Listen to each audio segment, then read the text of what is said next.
Bonjour, je m'appelle Pierre Larivière, je suis prêtre à la paroisse Sainte-Trinité et nous voici dans un confessionnal dans la cathédrale Saint-Joseph. Pour les jeunes qui vont faire le camp à deux, je vais vous parler du sacrement du pardon. Le sacrement du pardon, c'est un signe de l'amour de Dieu pour nous, le Père, le Fils et l'Esprit Saint. Aimer, c'est aider.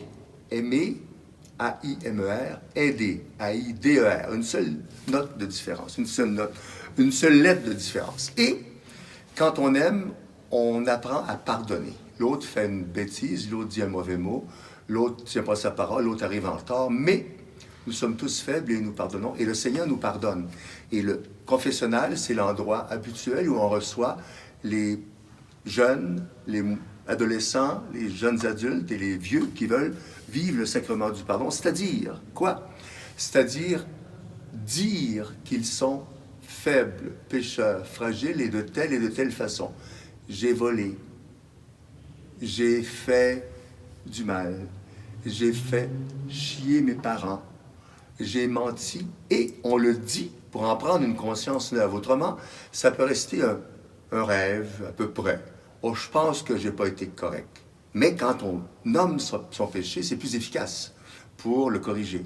Et en même temps, le prêtre qui entend et qui garde le secret de nos bêtises nous dit que le Seigneur nous aime et il nous pardonne tout le temps.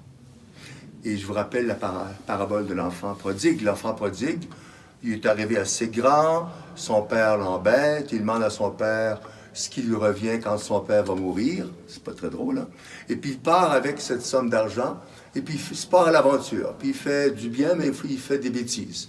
Et le texte nous dit qu'il fait des bêtises avec les filles, mais probablement qu'il a trop bu, probablement qu'il a trop fêté avec les amis. Puis tout le temps qu'on a de l'argent, on a des amitiés d'argent. Puis quand on n'a plus d'argent, on n'a plus d'amitié d'argent, puis des fois on n'a plus d'amitié. Et l'enfant prodigue se retrouve malheureux, oublié, négligé. Et il se rappelle qu'il était bien chez son père parce qu'il mangeait. Et l'enfant prodigue a faim. Il dit, je vais retourner chez mon père, il va me prendre, pas comme son fils, parce que je suis indigne d'être son fils, il va me prendre comme son serviteur. Puis je vais travailler, puis je vais pouvoir manger. Or, il arrive, et le père le prend dans ses bras, l'embrasse, lui met des vêtements neufs, le lave, et c'est la grande fête. Et ainsi, pour Dieu, quand il nous aime comme un fou, au-delà de toutes nos bêtises, seraient-elles les pires au monde? Voilà donc ce que nous vivons dans le sacrement du pardon. Parfois, nous avons des petites bêtises, Dieu nous aime et nous les pardonne. Parfois, nous avons de grandes bêtises impardonnables. Il nous aime et il nous les pardonne toujours. Bonne journée et jusqu'à la prochaine.